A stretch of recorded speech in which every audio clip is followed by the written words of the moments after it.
Nous sommes réunis ce matin, en ce jour du lundi 29 juillet 2024, consacré à la tenue de l'atelier de cadrage du projet de transformation de l'Institut Polytechnique de l'Université Gamal Abdel Nasser de Conakry, pour poser un autre acte historique, comme le fut il y a 62 ans, lorsque le jeune gouvernement de la République de Guinée s'est saisi de l'opportunité de la célébration du 4e anniversaire de l'accession de la Guinée à la souveraineté nationale et internationale pour l'ouverture du premier établissement d'enseignement supérieur du pays et de la sous-région dans la période post-coloniale, l'Institut Polytechnique de Conakry, avec pour emblème Prométhée noir représenté en mosaïque sur le frontispice du bâtiment principal du campus mère. Mesdames et messieurs,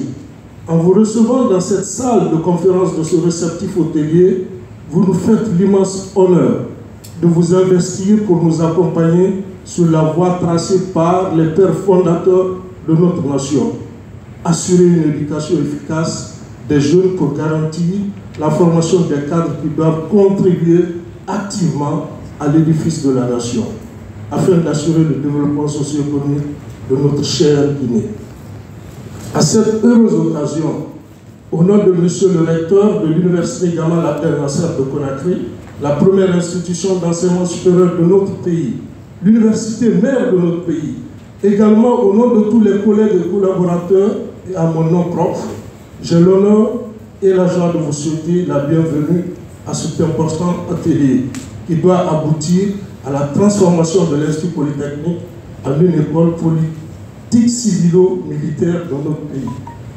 Mesdames et messieurs, cette importante initiative permettra de remettre la plus ancienne faculté aujourd'hui de la plus prestigieuse institution d'enseignement supérieur de notre pays, le symbole des établissements d'enseignement supérieur de notre pays, d'après certains spécialistes et observateurs du système de l'enseignement supérieur, sur la voie de l'excellence comme au début de sa création. Cette initiative permettra clairement d'assurer efficacement une réelle réforme des programmes et d'améliorer la configuration actuelle de nos offres de formation, de nous doter de nouveaux équipements adéquats et convenables à la réalisation des travaux pratiques de laboratoire et des travaux de recherche, de rénover, d'améliorer ou de construire de nouvelles infrastructures, d'intensifier la formation des formateurs et le renforcement des capacités de certains de nos collègues enseignants-chercheurs, d'appartenir à un réseau d'établissements similaires à l'international pour mutualiser les expériences, les savoirs et les savoir-faire afin de garantir les acquis liés au maintien du cap de l'ascension des activités au sein de notre institution. Mesdames et messieurs, faire renaître l'Institut Polytechnique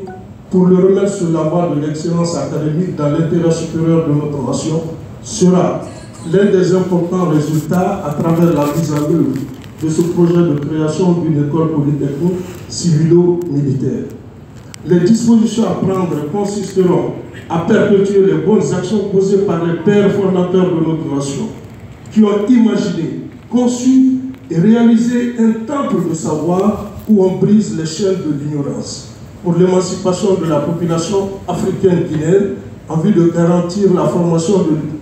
et l'éducation des jeunes, également pour assurer la qualification des cadres de notre pays qui doivent valablement servir la nation. Mesdames et messieurs, permettez-moi de vous citer quelques avantages et opportunités dont bénéficieront les étudiants dans cette nouvelle école, et également l'intérêt que cette formation peut susciter pour notre pays. Mais il est important de préciser que la création d'une matière pédagogique pour un étudiant de l'Institut civilo-militaire est essentielle pour structurer le programme de formation en vue d'atteindre les objectifs cités. Il faut d'abord dire que la relance de l'Institut Polytechnique, à travers son orientation civilo-militaire, permettra de lui conférer le statut de combiner l'enseignement supérieur et la recherche avec une dimension militaire. Cette formation multidisciplinaire offrira une formation diversifiée aux apprenants, couvrant des domaines tels que l'ingénierie, les sciences, la gestion et les sciences sociales. La gestion saine et efficace de cette école, en maintenant des normes élevées d'excellence académique et de discipline, pourrait lui faire gagner une réputation à l'échelle nationale et internationale et faciliter l'accès à l'emploi des apprenants. Une école polytechnique avec un encadrement civilo-militaire pourrait offrir des opportunités de carrière dans les secteurs civils et militaires. Les diplômés pourraient travailler dans des domaines variés. Dans un institut civilo-militaire, les étudiants assument des responsabilités spécifiques qui transcendent les domaines civils et militaires. Voici quelques-unes de ces responsabilités. Restaurer l'état de droit, réformer le système politique et administratif, aider la reconstruction des infrastructures, contribuer à la remise de l'économie, participer à des actions humanitaires. En somme, leur implication va au-delà des salles de classe et s'étend à la reconstruction et à la consolidation de la paix. Mesdames et messieurs, je termine cette allocution par un plaidoyer solennel en ces termes. Pour terminer, nous portons l'espoir que ce qu'importe atelier de cadrage sera suivi d'effet pour que ce rêve lié à ce projet de transformation de l'Institut Polytechnique de l'Université Gamal Abdel Nasser de Conakry puisse aboutir en devenant une réalité dans l'intérêt supérieur de notre nation. Je vous remercie.